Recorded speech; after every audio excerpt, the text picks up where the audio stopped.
नमस्कार दर्शकों, आवाहन इस कार्यक्रम में आप सभी का स्वागत है। जैसा कि पिछली कड़ी में हमने बात करी थी विद्यार्थी जीवन की, जो कि एक जीवन की शुरुआत होती है। स्टूडेंट लाइफ कहते हैं ना, बचपन एक बार जो जाता है लौट के नहीं आता, लेकिन जब वो होता है, हम पढ़ाई करते हैं तो हमारे पास कुछ प्रॉब्लम्स होती हैं। तो उन्हीं प्रॉब्लम्स का हमें सॉल्यूशन मिला कि किस तरह हम अपने को एकाग्र करें, कैसे अपने मन को मतलब कंसंट्रेट करके हम पढ़ाई में अच्छे मार्क्स ला सकते हैं। कुछ और सवाल हैं हमारे साथ, और उन्हीं सवालों के जवाब देने के लिए हमारे साथ स्टूडियो में मौजूद हैं ब्रह्मा कुमारी उषा दीदी। उषा दीदी, आपका इस कार्यक्रम में फिर से स्वागत है। दीदी, जैसा कि आपने पिछली कड़ी में हमें जो भी बताया, मैं समझती हूँ बहुत अच्छे जवाब आपने दिए। दीदी, अब जो हमारे पास क्वेश्चन है, वो अगला क्वेश्चन है एक माता जी का। शांता जी का कॉल आया मुंबई से। उनका कहना है, मतलब उनको बहुत टेंशन है कि पढ़ाई का अहम हिस्सा है कंप्यूटर, उसमें नेट भी लेना पड़ता है, लेकिन नेट के बहुत सारे मिसयूज़ भी बच्चे करते हैं। तो वो कैसे उसके जो मतलब नकारात्मक प्रभाव है उससे अपने बच्चे को बचा के रख सकें? बहुत अच्छा सवाल है, और मैं समझती हूँ ये सिर्फ शांताबेन का सवाल ही नहीं है, परंतु आज सारी कॉस्मोपॉलिटन सिटीज़ जो है उसमें हर माँ बाप का शायद यही सवाल होगा कि नेट का मिसयूज़ हो रहा है। और क्योंकि बच्चों का दिमाग तो बहुत तेज होता है, आजकल ऐसे भी सॉफ्टवेयर्स आए हैं कि जिससे आप कुछ साइट्स को रिस्ट्रिक्ट भी कर सकते हैं। आप सिर्फ नेट को ऑपरेट हो सके उतना ही खुला रखिए, उस मार्जिन को ही खुला रखिए। बाकी जो कई ऐसी साइट्स है उस पर जाने के लिए जैसे परमिशन नहीं मिलती है, इस तरह के जो सॉफ्टवेयर्स आते हैं उसको इंस्टॉल कर दीजिए, ताकि बच्चे अगर जाना चाहे भी अगर उस तरफ, तो वो कंप्यूटर ही उसको अलाउ ना करे, उसको ब्लॉक कर दिया जाए, उस साइट्स को ब्लॉक कर दिया जाए।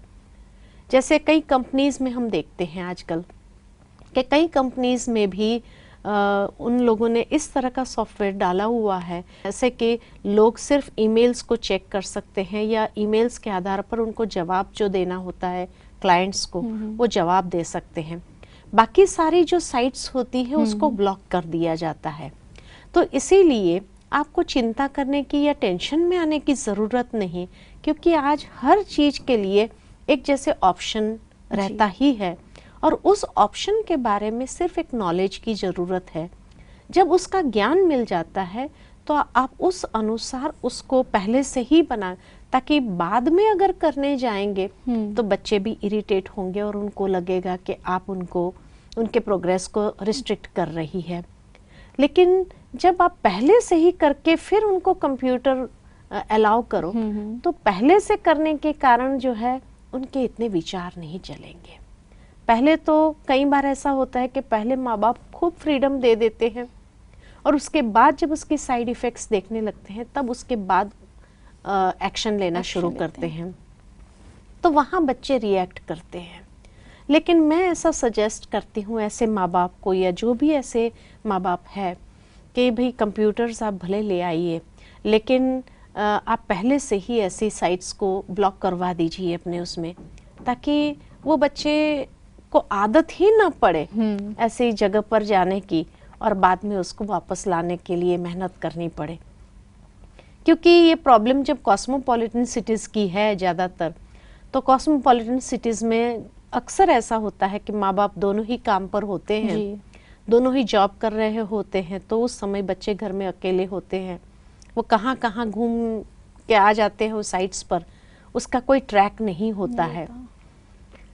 और इसलिए जो है इस तरह से मार्जिन ही ना मिले, तो आप पहले से ही ऐसी व्यवस्था करके अगर बना के रखेंगे तो वो बच्चे आपके कंट्रोल में रहेंगे। और जब उनके दोस्तों को भी पता है कि इनका कंप्यूटर पहले से ही ब्लॉक्ड है, तो वो भी जिद नहीं करेंगे, वो आने की हिम्मत भी नहीं करेंगे, क्योंकि जब कुछ मिलना ही नहीं है तो जाएंगे कैसे। तो मैं समझती हूँ कि माँ बाप को कॉशियस रहना चाहिए, ये नहीं कि पहले खूब फ्रीडम दे दे और बाद में उसको रोकने का प्रयास करें। पहले से ही उतना ही दो जितना आपके बच्चे को ज़रूरत है, और उस हिसाब से उसकी जहाँ तक प्रगति की बात है उसी तक सीमित उसको रखा जाए, ताकि वो उस तरह आगे बढ़ता भी जाए और उसका माइंड डेविएट भी ना हो। इसीलिए मैं तो शांता बहन आपको यही कहूँगी कि चिंता करने की ज़रूरत नहीं है, हर चीज़ का एक उपाय होता ही है। और इसलिए आप अपने बच्चे की प्रगति को भी नहीं रोकिए और न ही टेंशन लेने की आवश्यकता है। तो शांता जी की समस्या का निदान में डेफिनेटली हो गया होगा कि अगर हम पहले से ही पाबंदियां लगा देते हैं तो फिर आगे उतना संभालने की हमें ज़रूरत नहीं पड़ेगी। दीदी, पत्र है हमारे पास एक, ये हमारे पास मथुरा से आया है पुनीत जोशी जी का, जिनका कहना है कि मेरी 2 बेटियां हैं, पर बड़ी लड़की ने अपनी मर्ज़ी से अलग कास्ट में शादी करी थी और मतलब उस बात को 4 साल हो गए शादी को, लेकिन हम लोगों ने उनसे बातचीत नहीं रखी थी क्योंकि उन्होंने जिस तरह शादी करी घर में काफ़ी ख़राब माहौल हो गया था, तो मैं नाराज़ था, इसलिए मैंने उनसे बात नहीं करी थी। पर अभी कुछ समय से उनसे, बच्चे हैं कब तक नाराज़ रहते हैं माता पिता, तो उनसे बोलचाल शुरू हो गई है।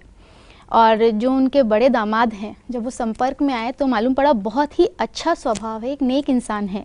लेकिन जो छोटी बेटी है उनकी, उसकी शादी उन्होंने अपनी मर्ज़ी से अपनी ही कास्ट में करी। पर छोटी बेटी का जो दामाद है, पति है, वो बार बार कुछ कुछ चीज़ों की डिमांड करता रहता है। हर 3-4 महीने में कभी व्यवसाय के लिए पैसा चाहिए या घर के किसी चीज़ के लिए कोई पैसा चाहिए। कई बार हमने उसको दिया भी है और कई बार नहीं भी दे पाते हैं। लेकिन अगर नहीं दे पाए तो फिर वो बेटी को ताना देते हैं और फिर बातों बातों में अगर उन्होंने ये बोल दिया कि बड़ा दामाद ऐसा है, इतना अच्छा है, तो फिर घर का एक माहौल ख़राब करते हैं। कहते हैं कि उन्होंने तो इतना गलत काम करा, उसके बाद भी आप उनका सपोर्ट कर रहे हो। तो जो घर का माहौल ख़राब हो जाता है, अब रहना तो सबको साथ में ही है, पति है छोटी बेटी का, तो उससे अलग तो हो नहीं सकते। तो ऐसा क्या मैं व्यवस्था करूं, कैसे घर के माहौल को ख़राब न होने दूं, एक बनाए रखें उसको प्रॉपर। ऐसा है कि पुनीत भाई ये ज़रूर समझे कि हाँ, ये ज़रूर है कि चलो बड़ी बेटी ने अपनी मर्ज़ी से शादी कर ली और फिर जब आपको पता चला कि वो दामाद बहुत अच्छा है, छोटे बेटी का जहाँ आपने शादी किया, वो दामाद हर 3-4 मास में अगर कोई डिमांड करता है, तो मैं ऐसे समझती हूँ कि कभी आपको अपने दामाद के साथ बैठना चाहिए, उनसे डिस्कस करना चाहिए जी। मैं ऐसा समझती हूँ अगर पॉसिबल है तो दोनों दामाद को साथ में बिठाए जी। ताकि जो है उनकी प्रॉब्लम्स कहाँ है, क्या है, उसको आप समझो। और इस तरह से आप छोटे दामाद को भी समझते हुए उनके सामने कुछ बात रखिए कि देखो हमारे लिए 2 बेटियां ही हैं और इसीलिए ये दामाद जो है हमारे लिए बेटे जैसे ही है जी। और इस तरह एक बेटे का भाव उनके अंदर क्रिएट करें और उसके बाद जब उसको समझाएंगे कि आपको जो कुछ चाहिए करें, आप अपने आप से कमा सकते हैं, कर सकते हैं और ले भी सकते हैं, तो जो है आप अपने परिवार को उस तरह से सुखी रखिए। बड़े दामाद के बात जैसे वो उन्होंने अपनी व्यवस्था बना के रख दिया है, छोटे दामाद के मन के अंदर ये बात क्लियर कर दे कि गलत हमने उस समय समझा था, लेकिन आज के समय में हम किसी को गलत नहीं समझ रहे हैं, किसी को दोष नहीं दे रहे हैं, ताकि उसके मन के अंदर से भी वो गलत का जो भाव है जी। जो बैठ गया है उसको निकाला जाए कि गलत वो चीज़ है कि जहाँ एक प्रकार की आसक्तियाँ बढ़ती है, पोजेशंस को प्राप्त करने की इच्छाएं बढ़ती है, कामनाएं बढ़ती है, ये चीज़ गलत है। तो ये क्या गलत है क्या सही है, उसकी डेफिनेशन को शायद स्पष्ट करने की ज़रूरत है। उस बात को क्लियर हो जाए कि हाँ गलत वो नहीं है, ये गलत चीज़ है जो मैं अभी डिमांड कर रहा हूँ या ताने मार रहा हूँ या इस तरह से कर रहा हूँ। तो जब ये बात उसके दिमाग के अंदर क्लियर हो जाएंगी तो मैं समझती हूँ कि उसके बाद उसको थोड़ा एम्बैरेसिंग भी लगेगा मांगने में, या वो हिम्मत भी नहीं होंगी और उस अनुसार वो अपने आप को समझ जाएगा कि मुझे क्या करना है, क्या नहीं करना है, क्या सही है, क्या गलत है। तो एक बार बैठने की ज़रूरत है और दोनों को साथ में लेकर के बैठिए ताकि किसी के मन में ये भाव ना आए कि पता नहीं उसको क्या कहा होगा, उसको मेरे बारे में क्या कहा होगा। आप हमारे ही हो, इसलिए एक बिलोंगिंगनेस की फीलिंग्स को देते हुए कि आप हमारे ही हो, हम आपके ही है, कोई अंतर नहीं है हमारे उसमें। और इस तरह से अगर शांति से, प्यार से अगर आप रहिए, हाँ आपकी कैपेसिटी न हो तो हम करने के लिए भी तैयार हैं। लेकिन अब आप इस तरह की जो भावना अंदर मन में रखे हुए हैं कि भाई ये लड़की वाले हैं, उनको करना ही चाहिए, तो इसका मतलब अभी तक आपने हमें अपना नहीं समझा है। हाँ। तो ये उनके मन के अंदर बात बिठानी जरूरी है कि हम एक हैं, और इस तरह एकता की फीलिंग के अंदर उनको बांधने की ज़रूरत है। जब उस तरह की फीलिंग में आ जाएंगे तो अलग नहीं समझे, क्योंकि जहाँ अलग समझते वहाँ डिमांड्स होती है। और मैं समझती हूँ ये जितना जल्दी हो सके आप कर सको तो और अच्छी बात है, क्योंकि बाद में करने से शायद उनको हर्ट भी फील होगा। मतलब जो कहते हैं कि मतलब बात करने से ही बात बनती है। तो अगर सब मिलकर बैठकर बात करते हैं तो निश्चित ही उनकी समस्या का जो समाधान है वो निकल जाएगा।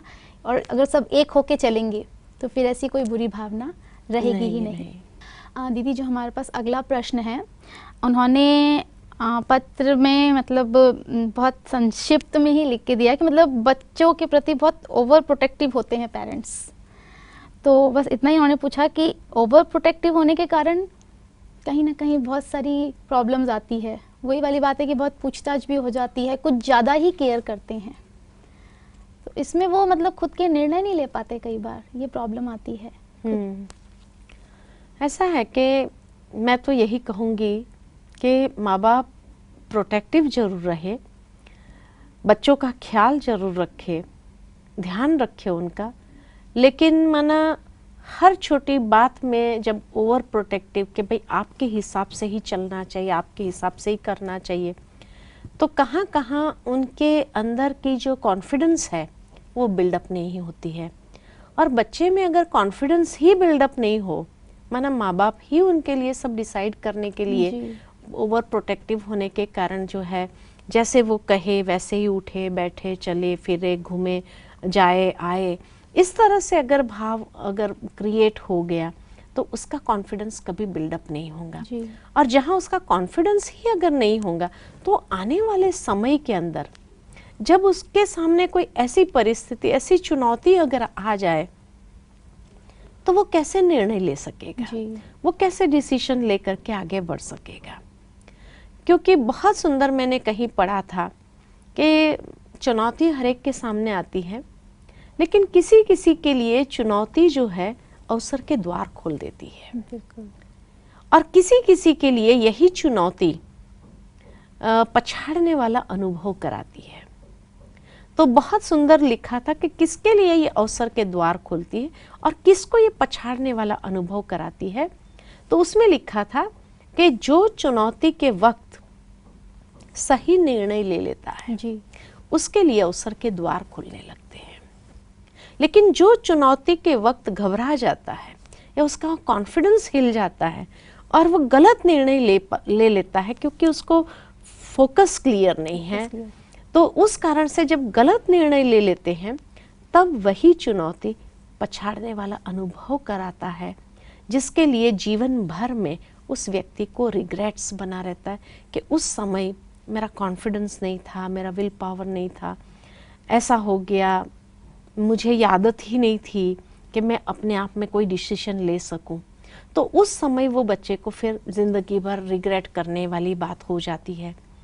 इसीलिए कभी कभी बच्चों को अपने आप में भी निर्णय लेने के लिए, हाँ फिर आप गाइड जरूर करो।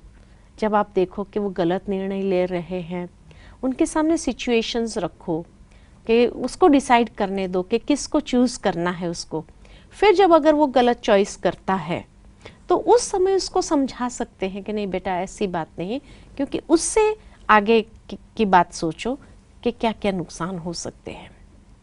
तब वो उस बात को अंडरस्टैंड करके सही दिशा को पकड़ सकता है।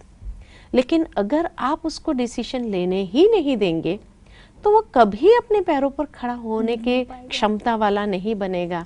तो इसीलिए प्रोटेक्टिव जरूर बनो, सिचुएशंस उसके सामने ले आओ, उसको चॉइस करने दो, कि कौन सी सिचुएशन को उसको चूज़ करना है और उस सिचुएशन में उसको क्या डिसीजन लेना है, वो चॉइस भी उसको देना बहुत ज़रूरी है।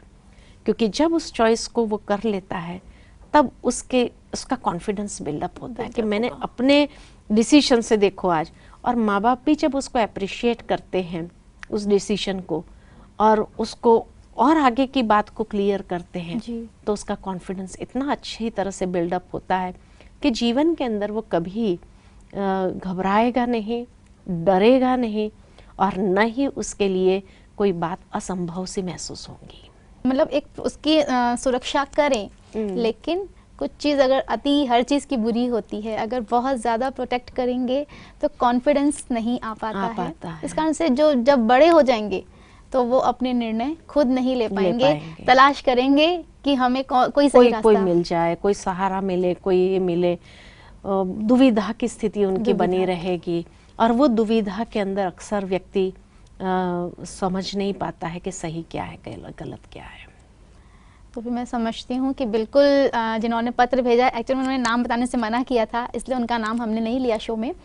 तो उनको ज़रूर अपने पेरेंट्स को समझा भी पाएंगे, और अगर उनके पेरेंट्स साथ में हैं तो मैं समझती हूँ वो समझ गए होंगे कि हमें किस हद तक और कैसे बच्चों की सुरक्षा करनी है।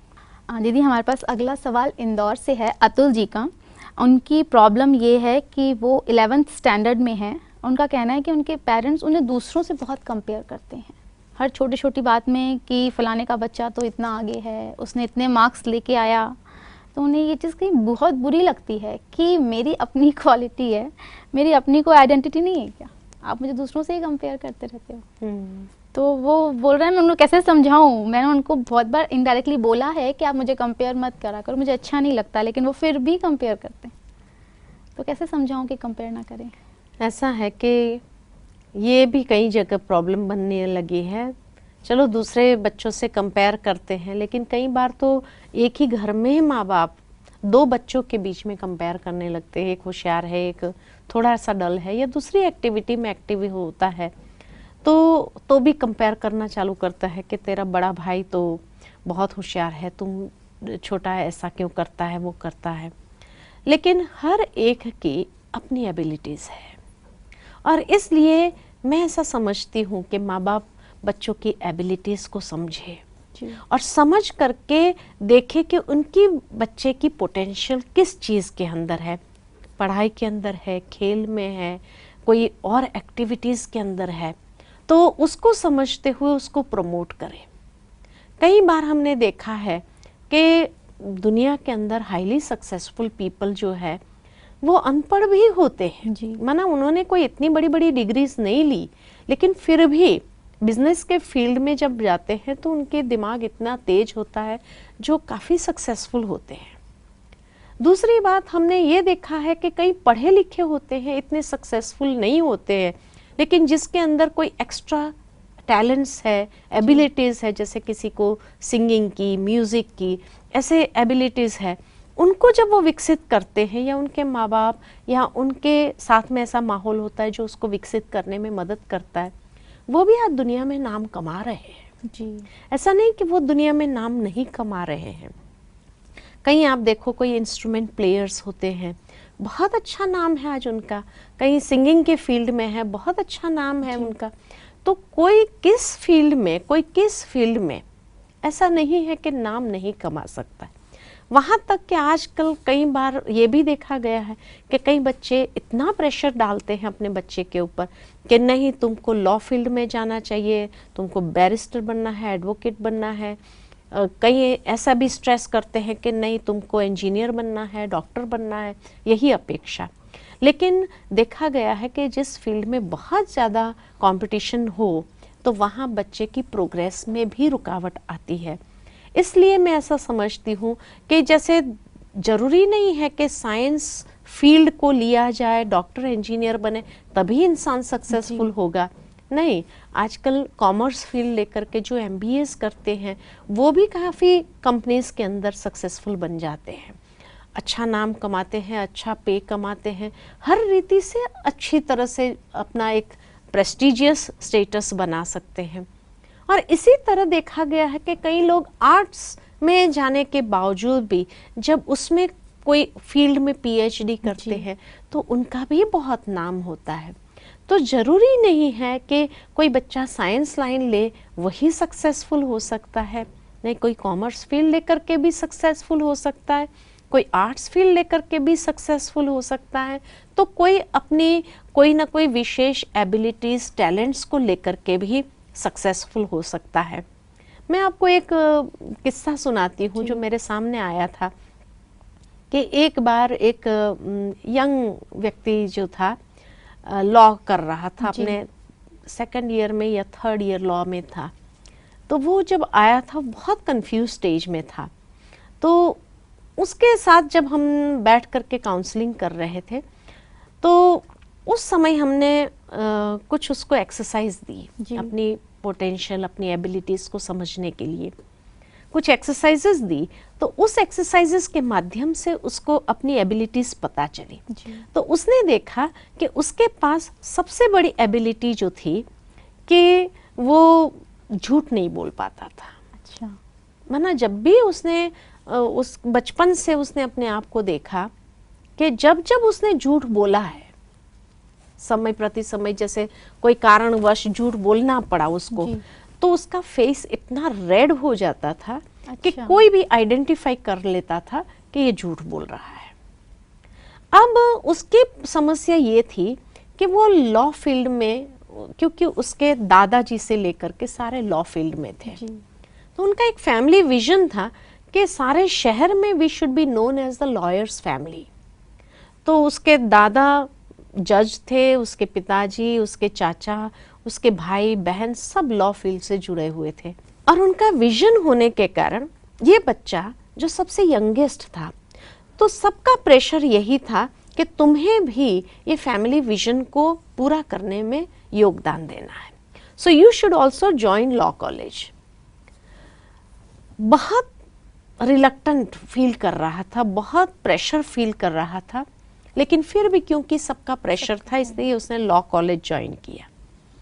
अब लॉ करने लगा, लेकिन जैसे जैसे लॉ कर रहा था वो इतना स्ट्रेस अपने आप में महसूस करने लगा। जब उसने ये एक्सरसाइज के माध्यम से ये महसूस किया कि उसकी सबसे बड़ी शक्ति जो है या कमजोरी जो है कि वो झूठ नहीं बोल पाता है, अब वो व्यक्ति अगर लॉ फील्ड में गया तो कितना सक्सेसफुल होगा, सोचने की बात है। फिर उसने बताया कि he was the only one different in the family. Okay. उसके घर में उसका नेचर उसकी माँ जैसा था, और उसकी माँ जो थी एक गांव की बहुत सीधी सादी भोली माता थी, और उस कारण से उनके दूसरे भाई बहनें तो सारे पिता के संस्कार के आधार से उनके संस्कार बने हुए थे और डेवलप थे। लेकिन ये बच्चा क्योंकि माँ के साथ ज्यादा जुड़ा रहा, इस कारण माँ के संस्कार, माँ के नेचर का इन्फ्लुएंस इसके ऊपर ज्यादा था, इसलिए वो झूठ नहीं बोल पाता था।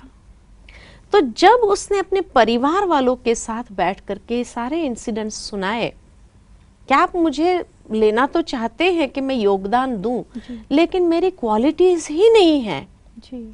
मेरी वैल्यू सिस्टम उस बिजनेस को सपोर्ट ही नहीं कर रही है। जब परिवार वालों को मालूम पड़ा कि हाँ बात तो सही है, जब भी उसने झूठ बोला है जीवन के अंदर पकड़ा गया है, फैमिली में भी अगर कोई बात को लेकर झूठ बोला है तो पकड़ा गया है, एवरीबडी कुड आइडेंटिफाई।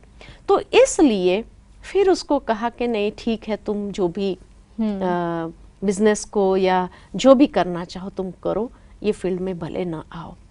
भावार्थ ये कि ऐसे कई बार माँ बाप इतना प्रेशर डालते हैं, लेकिन हो सकता है कि बच्चों की अपनी वैल्यू सिस्टम जो है वो उस बिजनेस को, उस फील्ड को सपोर्ट ही नहीं कर रही हो। और इसलिए कई बार हम सुनते हैं कि कई स्टूडेंट्स जो है वो सुसाइड कर लेते हैं प्रेशर के कारण। भावार्थ ये कि फिर बाद में जब माँ बाप को पता चलता है कि अरे इसके ऊपर इतना प्रेशर था, उसने कभी सुनाया ही नहीं हमको। लेकिन मैं ऐसे माँ बाप को भी यही कहना चाहूँगी कि आप अपने बच्चे की योग्यता को समझो, आप अपने बच्चों की एबिलिटीज़ को समझो, और उसको प्रेशर डालने के बजाय उसको उस अनुसार आप गाइड करेंगे। जिसमें वो होशियार है, काबिल है, जिसमें वो आगे बढ़ना चाहता है, उसमें उसको आगे बढ़ने दो। तो देखो कितना नाम कमाता है और आपका नाम भी रोशन करता है। आपको भी गर्व होगा उस समय कि हमारा बच्चा भले इस फील्ड में गया, कोई भी आर्टिस्टिक फील्ड में भी अगर जाता है तो उसमें भी वो नाम कमाएगा। तो नाम कमाए, सक्सेसफुल हो, जहाँ उसकी अपनी वैल्यू सिस्टम उसको सपोर्ट करे, जहाँ उसके जीवन में खुशियाँ बनी रहे, उसके बारे में सोचिए और उस अनुसार उनको आगे बढ़ने के लिए प्रेरित करिए। तो बहुत ही इजी वे में आपने बताया कि अगर हम कंपेयर नहीं करते हैं तो एक तो कॉन्फिडेंस बना रहेगा, कंपेयर करेंगे तो कहीं ना कहीं वो अपने आप को कमज़ोर महसूस करेंगे, और जो जिस फील्ड में आगे बढ़ सकता है वो ढूंढ करके उनका बच्चा किस दिशा में आगे जा सकता है, अगर वो करते हैं तो काफ़ी जीवन में वो सक्सेसफुल बन मेन सकते बात हैं। यह है कि कंपेयर करने में क्या होता है कि उस बच्चे की योग्यता उस फील्ड के लिए सही है, हो सकती है, लेकिन जरूरी नहीं कि ये बच्चे की योग्यता भी उस फील्ड को सपोर्ट कर रही हो, है ना। तो कंपेयर करने का मतलब ही नहीं, क्योंकि every individual is a unique being, is a unique creation on this world. और अगर कुछ सिखाना ही है तो थोड़ा सा अप्रिशिएट करके, पहले अप्रिशिएट करते हैं, फिर उसके बाद अगर सिखाते हैं तो वो उतना बुरा नहीं लगेगा, जो डायरेक्टली अगर हम कुछ उसको डायरेक्टली बोल दे कि तुम तो ऐसे करते हो, फलाना इतना अच्छा करता है। तो मैं समझती हूँ कि बहुत इजी वे में आपने कि हम अपनी प्रैक्टिकल इसको अपनी लाइफ में फॉलो कर सकते हैं आसानी से, बहुत ज़्यादा पजल नहीं था। मुझे तो बहुत अच्छे से समझ में आया जो आपने समझाया। और हम मतलब ये मतलब कहीं ना कहीं यदि हम सबकी लाइफ से रिलेटेड होता है कि हम कहीं ना कहीं कंपेयर कर ही लेते हैं, तो ना करें तो ज़्यादा अच्छा है। हमारे दर्शकों ने सुना और अपने जीवन में ज़रूर वो अप्लाई करेंगे, और अप्लाई करते हैं और सफलता फिर मिलनी ही चाहिए, ऐसी मेरी शुभ आशा है। दीदी आप हमारे साथ स्टूडियो में आए, आपका बहुत बहुत धन्यवाद। Thank you. दर्शकों अब आपसे अगली कड़ी में फिर मुलाकात होगी, तब तक के लिए नमस्कार।